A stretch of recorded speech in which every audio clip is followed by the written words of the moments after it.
Aprendemos que o controle de constitucionalidade constitui um mecanismo de extrema importância na preservação da supremacia da Constituição, de modo que não poderá haver nenhuma lei ou ato normativo incompatível com a Constituição. Vimos que no Brasil há um sistema misto que utiliza tanto o controle difuso, que ocorre no processo comum, quanto o abstrato, que ocorre no Supremo Tribunal Federal.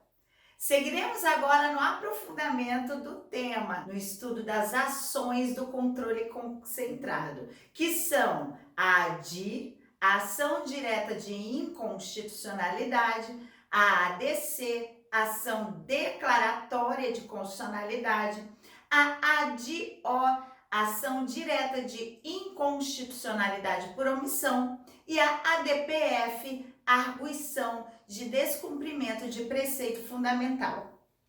Inicialmente, é importante firmarmos o conceito de lei ou ato normativo, que serão objeto dessas ações.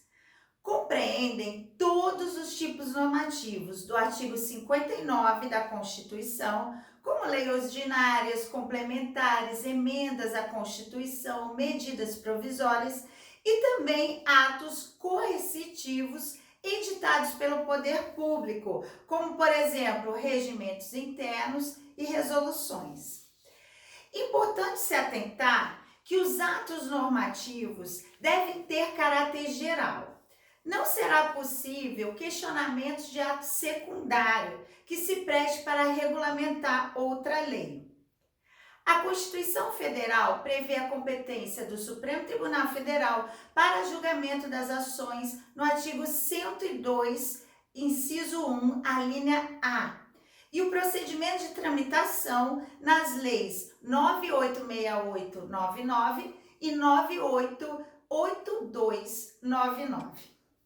A ação direta de inconstitucionalidade traça os parâmetros básicos para o processamento das demais ações, e todas elas têm em comum não somente o procedimento, mas os mesmos legitimados, conforme determina o artigo 103 da Constituição Federal.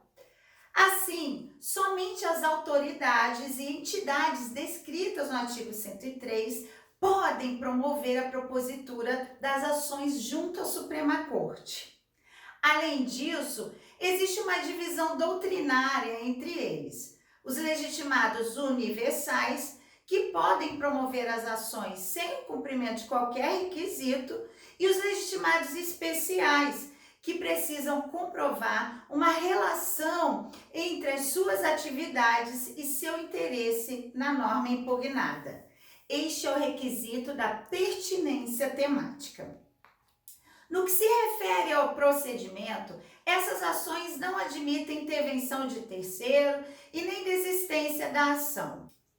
Grande parte dessas ações delimitam discussões de grande repercussão social, que envolve por vezes questões de alta complexidade, e será possível que o ministro relator do processo realize audiências públicas ou até mesmo admita manifestações de terceiros na qualidade de amicus curiae, a fim de obter pareceres técnicos, subsídios que irão auxiliar na formação da convicção dos ministros. A decisão será firmada pela votação da maioria absoluta da turma dos ministros, ou seja, no mínimo 6 ministros, e produzirão efeitos erga omnes, ex tunc e vinculante. Caso o efeito retroativo, ex tunc, possa trazer eventual prejuízo ou visando a preservação da segurança jurídica ou do interesse público, há possibilidade de modulação desses efeitos, ou seja, de flexibilizar esse efeito retroativo para ex nunc, dali para frente, ou outro momento que os ministros julgarem pertinente. A modulação será votada separadamente, com um quórum de 2/3, ou seja, 8 ministros. A ação direta de inconstitucionalidade, então, se prestará para controvérsias acerca de inconstitucionalidade de lei ou ato normativo federal e estadual. Constatada a incompatibilidade da norma com a Constituição, esta será declarada inconstitucional, perdendo a sua eficácia. A ação declaratória de constitucionalidade será viável quando houver grande divergência de entendimento nos tribunais da Federação sobre norma federal, causando insegurança jurídica. A decisão será importante, não somente para reafirmar a constitucionalidade da lei, mas também para traçar a interpretação constitucional, dirimindo essas contradições. A omissão legislativa também é uma inconstitucionalidade, porque inviabiliza a efetividade do texto constitucional. Assim, em caso de normas de eficácia limitada, em que a Constituição declina a atuação do legislador para a elaboração de norma regulamentadora, essa inércia na edição da norma traz prejuízos significativos. E nesse sentido, se configura a ação direta de inconstitucionalidade por omissão, cuja decisão se prestará para notificar o órgão competente para a edição da norma. É importante salientar nesse particular que, em razão do princípio da separação dos poderes, não há possibilidade de aplicação de sanção em caso de descumprimento da decisão, da mesma forma que não poderá o judiciário por si sanar essa omissão.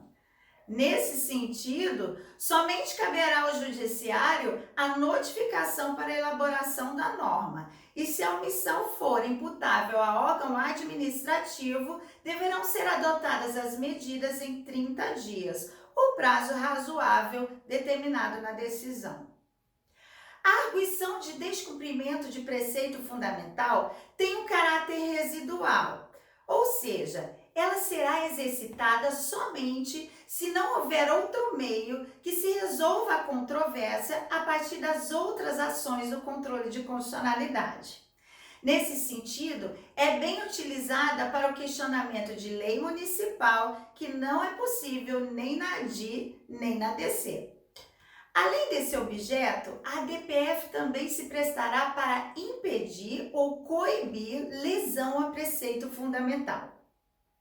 Preceito fundamental são normas que asseguram a estabilidade do ordenamento democrático, ou seja, todos os preceitos constitucionais de natureza fundamental, como, por exemplo, o princípio do Pacto Federativo e as cláusulas pétreas. A lesão a esse preceito pode se dar por ocasião de ação do poder público ou até mesmo pela sua inércia ou ausência na efetividade de políticas públicas que certamente inviabilizam a concretização desses direitos. Nessa hipótese, as entidades ou autoridades responsáveis pelo ato lesivo serão apontadas na ação e suportarão as determinações impostas na decisão para reparação.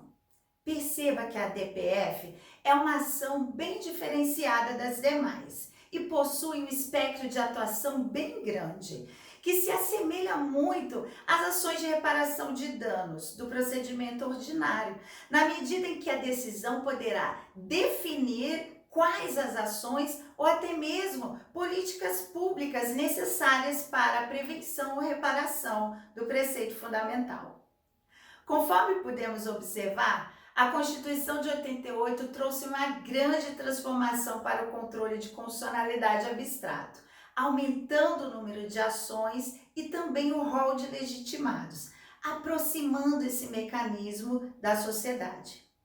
Tudo isso, somado ao perfil da Constituição analítica, conseguimos compreender por que o Supremo Tribunal Federal decide tantas questões sensíveis à sociedade e vem ganhando proeminência no cenário político atual.